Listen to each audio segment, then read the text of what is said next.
Now I request Professor Manoj Kumar Jha.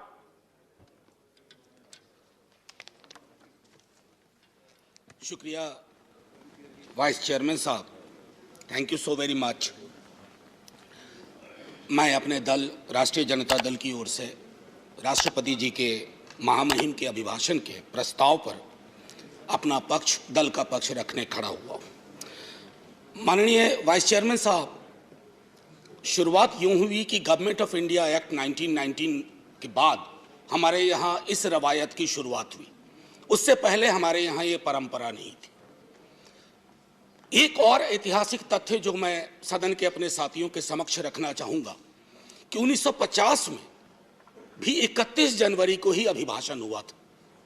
31 जनवरी 1950, जब हमारे तब के महामहिम डॉक्टर राजेंद्र प्रसाद, जो बिहार से आते थे, देश के सर्वमान्य नेता थे, उन्होंने अभिभाषण दिया था। तो 72 वर्ष बाद ये एक संयोग है, लेकिन 72 वर्ष के अभिभाषणों के दायरे में अगर सर सोचे तो कई चिंता की लकीरें हैं, और चिंता की उन लकीरों को हमने अभिभाषण के पक्ष में, अभिभाषण के दौरान नहीं देखा।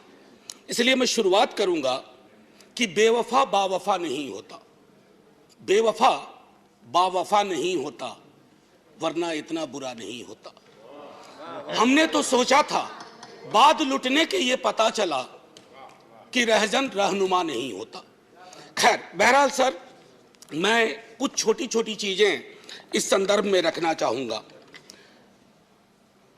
सभापति महोदय, मुझे पता है कि इस संदर्भ की गरिमा क्या है। राष्ट्रपति का अभिभाषण एक बहुत बड़ी चीज होती है, देश का एक ब्लूप्रिंट होता है, एक दिशा और दशा देने की कोशिश होती है। हम विपक्ष में हैं, लेकिन देश की दशा और दिशा से चिंतित अगर हम हैं तो अभिभाषण की पंक्तियों में भी वो चिंता की लकीरें दिखनी चाहिए थी। जब वो चिंता की लकीरें नहीं दिखती हैं तो एहसास होता है। कभी कभी मैं सोचता हूं माननीय सभापति महोदय कि महामहिम सोते जागते अपने सलाहकारों से बात करते, टेलीविजन देखते, सोशल मीडिया देखते, संवाद करते, क्या उनको नहीं लगता होगा कि देश के विजुअल्स बहुत अच्छे नहीं है? छात्रों पे आंसू गैस के गोले क्या मांग रहे थे? चांद नहीं मांग रहे थे, नौकरी मांग रहे थे। और वो 2 करोड़ वाला भी नहीं मांग रहे थे, कह रहे थे बाकी वाला बचा हुआ दे दो। आपने लाठियां बरसाई। तो मैं ये सोचता हूं कि महामहिम के अभिभाषण में अगर इस तरह की चिंता ना हो तो सर, भाषण ना कागज का पुलिंदा लगता है, और अच्छा नहीं लगता है उसे कागज का पुलिंदा कहना।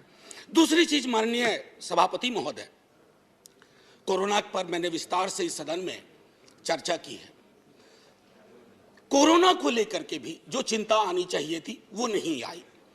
अब आइए अर्थव्यवस्था के बारे में मैंने कहूं, बजट को उसके लिए मैंने तय किया हुआ है, लेकिन मेरा मानना है कि सन 50 से लेकर अब तक किसी की भी सरकार हो, मैं जानता हूं ये लिखा कहां जाता है, लेकिन जहां लिखा जाता है मैं आग्रह करूंगा कि अगर हम सोच सके, सत्ता पक्ष और विपक्ष, तो राष्ट्रपति के अभिभाषण को दलीय दायरों से ऊपर कर दीजिए।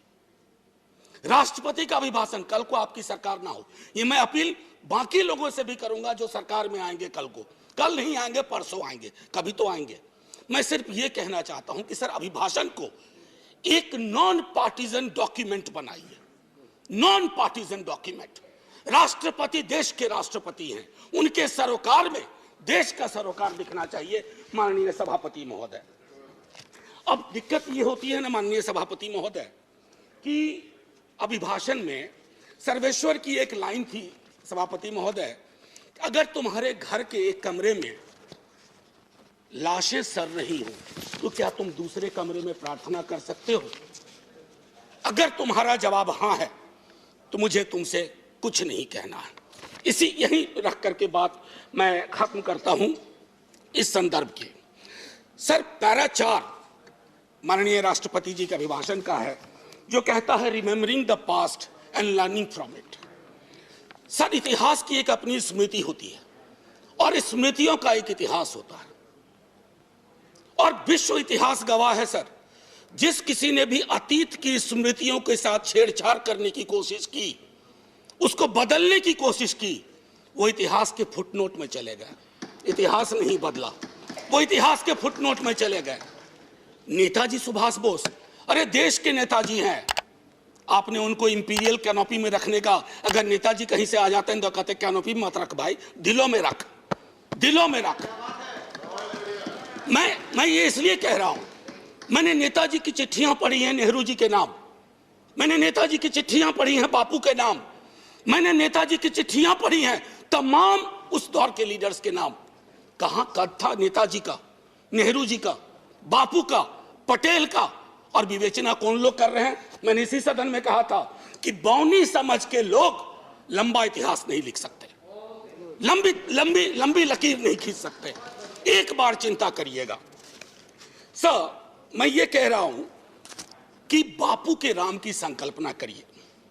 अच्छा, इससे पहले एक हल्के में एक बात कहूं माननीय सभापति महोदय, मैं कभी कभी सोचता हूं 1952 में पहला चुनाव लड़ा हमने सर, 52 में हम पार्टीशन से निकल के आए थे, पीड़ा थी बहुत, लाखों लोग मारे गए उधर और लाखों लोग मारे गए इधर। लेकिन सर 52 का चुनाव हुआ था समावेशी विकास पर, रोजगार पे। 70 साल बाद हम चुनाव लड़ रहे हैं किस चीज पे? देख लीजिए। मुझे तो कभी कभी ताज्जुब होता है कि पाकिस्तान में चुनाव हमारे नाम पे नहीं होता है, लेकिन हमारे यहां चुनाव पाकिस्तान के नाम पे होता है। अब मैं तो कह रहा हूं कि जिन्ना कहीं भी होंगे सोच रहे होंगे कि जो जीते जी मैंने नहीं पाया, भाजपा वालों ने मुझे मरने के बाद दे दिया।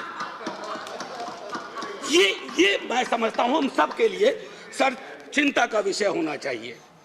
सर मैंने कहा था कि बापू के राम, जब इतिहास की बात करते हैं सर, ये किताब है प्रार्थना खंड, बापू की किताब है, बापू की प्रार्थनाओं का संकलन है। मैं आग्रह करूंगा सब पढ़ें।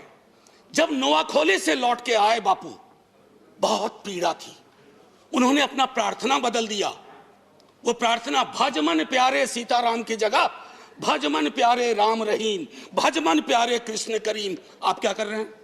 कृष्ण और करीम के बीच में कटीली दीवार लगा रहे हैं, राम और रहीम के बीच में दीवार लगा रहे हैं। ये दीवारें आज हो सकता है ताली दिलवा रही हो, आप मिट जाएंगे, ये दीवारें भी मिटेंगी, वक्त वक्त की बात है। बस एक बार सोचेगा जरूर, क्योंकि बापू पे माल्यार्पण आप भी करते हैं और बहुत, बल्कि आप चश्मे पे कर दिया, आपने महदूद कर दिया।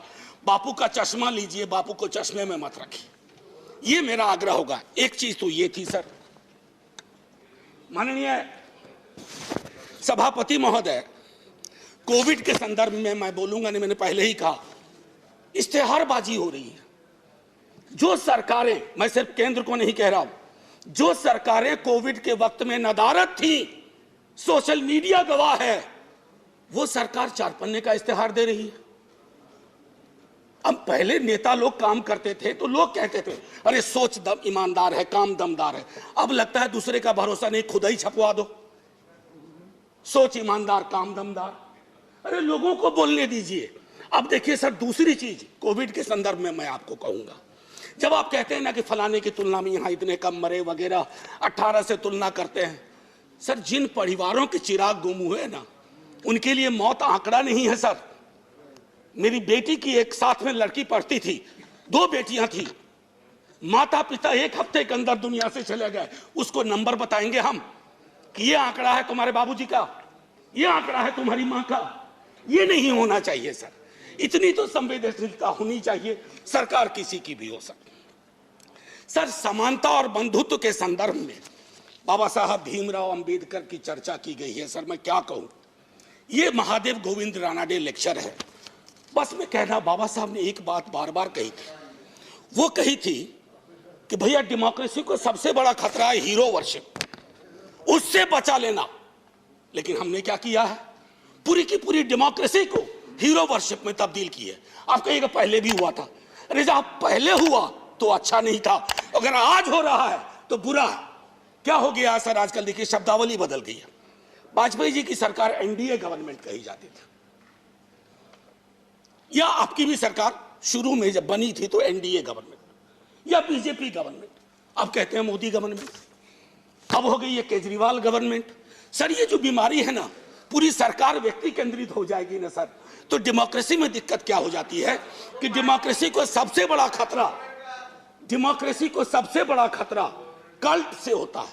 If a leader becomes a cult, first the internal democracy is destroyed, then democracy everywhere is destroyed and everybody will suffer. आज भूपेंद्र जी ने किताब लिखी है राइज ऑफ बीजेपी।